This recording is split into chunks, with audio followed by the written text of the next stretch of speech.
911 emergency, what are you reporting?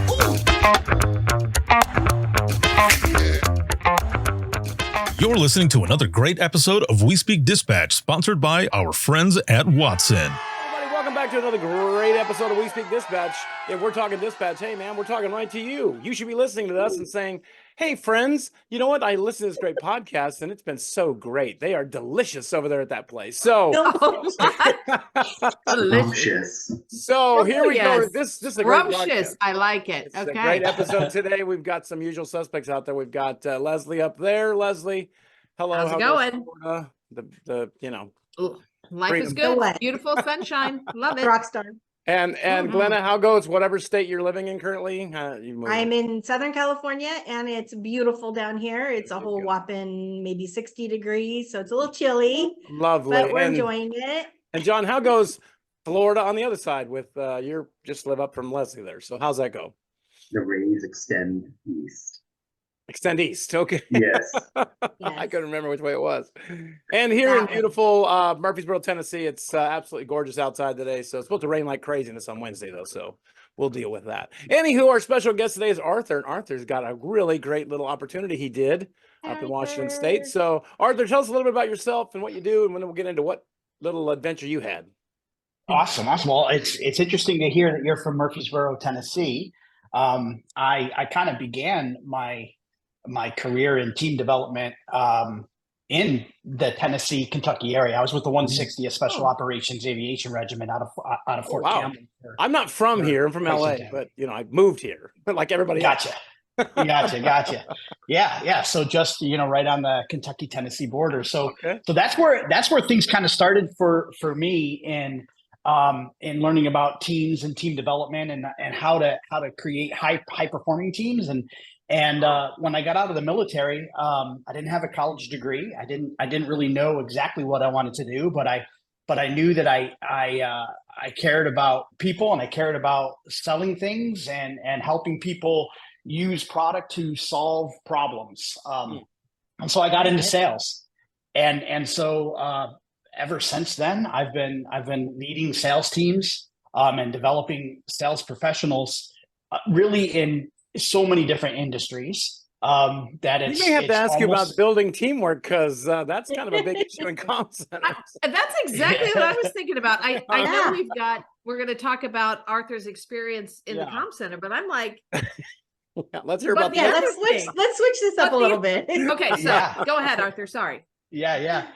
So products. There's all kinds of different products out there, but in reality, it's to be successful in sales. It's about developing a team that focuses more on giving folks the opportunity to solve a problem rather than what can I get out of folks. Oh, Right. So when we go into comm centers and we're talking to folks about their environment, we're trying to give them the opportunity to tell us about what their issues are and what's uncomfortable, what their problems are, so that we can develop a solution. And Arthur, I that don't think we solves those said where problems. you actually work. So, Oh, yeah, I should probably say that. yeah. Yeah, so I am the national sales manager for Watson Furniture Group. So that's Watson Consoles. I kind of oversee the console side of the company. Yeah. This is a new industry for me, sort of. So my nephew is he's the PSAP supervisor for the Seattle Care, which used to be Seattle 911. So he's been in the industry for almost 17 years now. Wow. And so I've always heard the stories and had conversations with him, but really never really had the opportunity to sit down and just see what it is that these folks are doing. And so I was able to do that just the other day, and really an amazing experience. How did that go? That's what I'm here to share with you today. Did you sit on were they answering calls or were they working on the radio or both or what? Yeah, so I did a little of both. So I sat with my nephew, who's a supervisor. I sat with him on radios for about an hour, and I'll tell you that kind of blew me away because as a supervisor, he's hearing like all the bands, like every radio in the precinct is kind of going off at the same time. And he's explaining to me all the layout, all his monitors, and where the CAD system is, and what he's got going on over here while all this is going on. And he's like, his like brain is like segmented into all of these different channels, so he can really kind of listen what's going on. And as he explained, I'm not really listening for everything. I'm just listening for keywords. Yeah. And if there's keywords, it grabs my attention, and I make notes on that. And but at the same time, he's explaining here. Because I mean, we've all been dispatched, so you're preaching to the choir. All of us have been like, yeah, I know what you mean. Yeah, but it was like for somebody who was experiencing that for the first time and sitting there, it's like, how are you explaining to me all of this stuff while still hearing what's going on? And it's just amazing. It's amazing skill set. He's phenomenal. I agree. So I was able to spend an hour on radios with him, and then he set me up with a call taker. And I sat with the call taker for an hour and listened to him take. He probably took in that hour. He probably took six calls. Wow.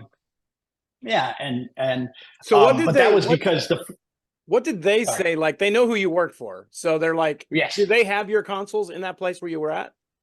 They do. Yes. Okay, so when they were using it, did they tell you like, this works great and this maybe needs some improvement? Yeah, sure. And they've got older generation Watson stuff in there, so they don't have our newest and greatest. Nice. They're probably, I think they got their furniture in 2015, so it's about 10 years old. But and they have all of our linear units, and so some of the folks were saying, "Oh yeah, when we upgrade, we want to go with the corner console. We like that idea better." Yeah. They're doing a new monitor configuration. Everybody's kind of going either. What we're noticing is there's a lot of monitor changing. We would prefer to go from 8 monitors to maybe 2 large monitors that we can segment. That'd be cool. So but then if you have those large monitors, can you still see over them in order to see your video wall? And so there was some conversation about that.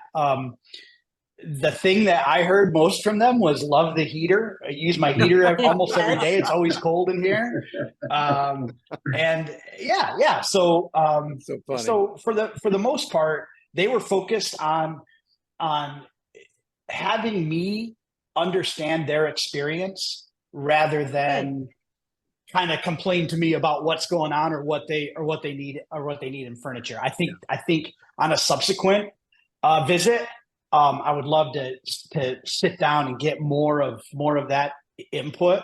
But again, my mindset was more about giving them the opportunity to share what it is that they do with me, rather than what can I get out of these people, what information can I gain from them, and so it's just an amazing time. Yeah. I really enjoyed it. I think it's interesting that, Arthur, you say one of the things that they talked about most is just the creature comforts. I want to be comfortable at work. And then having an opportunity to see them do the job, because their focus is so many other different places. Yeah. It really just is, I'm dry, I'm warm, I'm cool, whatever it is. But I mean, it doesn't take a lot, but it's so vital, because if that one thing, and we've all been in that situation where we're either too hot or too cold or whatever, that everything else just, you can't do it. Yeah. And so I think that's interesting that you had that opportunity. And I love that you got a chance to be in there. And I would love to pick your brain about, okay, so now you've done this and you've had a chance to sit down and you've watched them work. What was your big takeaway? What now that you have that experience, what's your big learning point? Cup holders. That's a really great question. And one of the things I can't help from being in a lot of different industries and having a mindset of developing teams. One of the things that I always look for, and I just can't help myself in looking for this, is what is the type of what is the personality type? What is the type of person that is drawn to this kind of work? Right. So as as I'm sitting in there and I'm watching them and I'm listening to them interact and take control, yet show empathy. You know what it reminded me of? I spent some time in education as well, and it reminded me of like really great teachers have that same kind of mindset, that same kind of heart of I'm gonna be empathetic here. I'm gonna give you hope, but I'm also going to be solid as an oak for you in this moment. And it just like really great teachers have that same kind of vibe, right? So I got that out of it. I asked, you know, are there days when you can't leave it but like there, like how do you disconnect? It's the end of your shift and you're ready to leave at the end of the day. How do you disconnect from the things that you dealt with in that day? And thing, yeah. The young man that I was sitting with said, you know, I'm pretty good at it. Some of the stuff that happens with kids, I have to work that out, and I've got a great family and I've got a great wife, and I'm able to have those conversations with my wife when I get home that kind of help me digest that or help me cleanse that. But for the most part, when I walk through the doors, it's done. And that's actually what he really enjoys about the job, because in a past life, he was a behavioral therapist for kids with autism. Holy cow. Right. And now he's a supervisor for a dispatch center. Yeah. Similar. right. Yeah. So again, there's that mindset, there's that heart that I want to be here in your moment of craziness. I want to be something stable for you to hold on to and get you a solution. And I just think it's admirable. So again, that's really what I was able to gather. What surprised me was I guess in my mind, I thought, okay, my nephew's a supervisor, so he probably supervises the call takers, or he supervises the radio folks, or he supervises admin. Or what I didn't know is that he does all those things, and that they shift between each of those areas. Yeah. Yeah, and I guess that never dawned on me. I figured there's like his team of people that he supervises, and it's not the case. It's there's people at this shift that he sees every day, but there's also people that will switch shifts, and he kind of knows everybody, and he kind of knows everything. And with the call takers as well, when I sat down with the young man who was a call taker, he said, hey, my first 10 minutes or so, I'm setting up the break for everybody for this next shift. And so they're all through CAD, they're all sending him their requests for break, and he's putting together a spreadsheet. And I'm like, wow, this is that spreadsheet, the important stuff. Right. You know, I was just like, okay, I had never thought that would be getting done right now, but cool, right? You have to go to break sometimes. It's like, exactly. Now you keep going. And so that rotation, that was really interesting to me as well. That it's that you've got to really understand each of those positions. You really need to understand each, like what is your role during this shift, and tomorrow what is my role, and if somebody goes down or if something happens and you've got to move into a different area, you're ready for that. So there's a lot of redundancies. Not, I guess it is. I mean, they all know everything that's going on, and so they can step in at that moment. It's pretty interesting. Going to the furniture specifically, did you notice some dispatchers or supervisors use the full console, and then some, I'm just going to stick with the keyboard in this tray. Like, some people take advantage of everything at the disposal, like from this side of the desk to this side of the desk. Yeah, papers everywhere, like I do. And other people are like, I don't have anything else but one pen. No, I think there everybody. So they have five monitors. They have 4 on the bottom and kind of one on top, and they're getting ready to switch that to a 3 on the bottom and 2 on top. And they have a linear console. They really had to use the whole work surface because each console had 2 to 3 keyboards Wow. and 2 to 3 mice.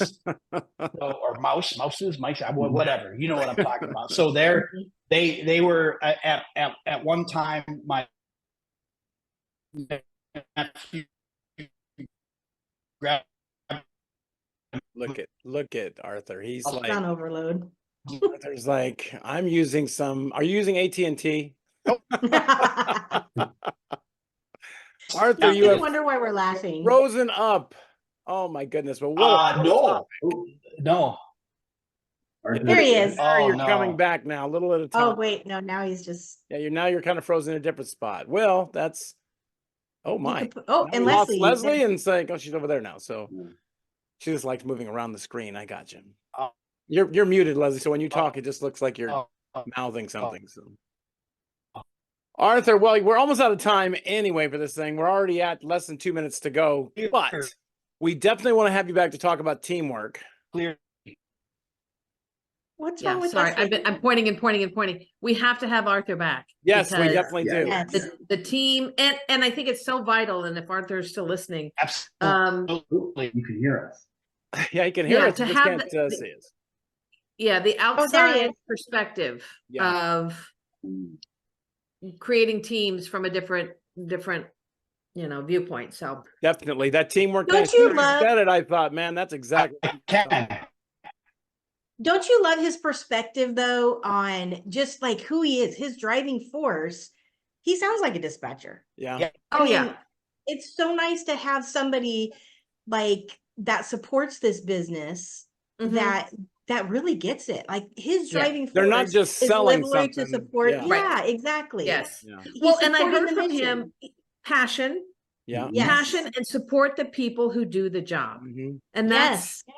it doesn't matter what role you're in, but so Arthur, if you can still hear us, we can't wait to have you back. But I We know will it was so definitely- nice talking with you, We will Arthur. definitely contact you and get another time to get together and have this talk about teamwork and stuff like that, because you've got some great experience and we're going to talk about that. But Arthur is one of our sponsors right there. That's Watson Furniture and Consoles. That does Watson. sponsor us, which is kind of nice to have that. And I know I talked to Joe the other day about how we're doing on social media. We are almost past 30,000 podcast plays in Wow. 50 countries. So we're out there a lot. And we've been getting routine, a bunch of different people coming on all the time. I keep watching the Facebook page and we get more people listening and stuff like that, which is great. So if you want to be a guest like Arthur down there, then don't have AT&T, but come with us, get a better Verizon thing out there. And you can actually come and be a guest on this thing. So until next time, everybody, go out and make it a great day, because you know we all will. Watson Consoles is a proud sponsor of the We Speak Dispatch podcast. For more information or to schedule a showroom tour, visit watsonconsoles.com.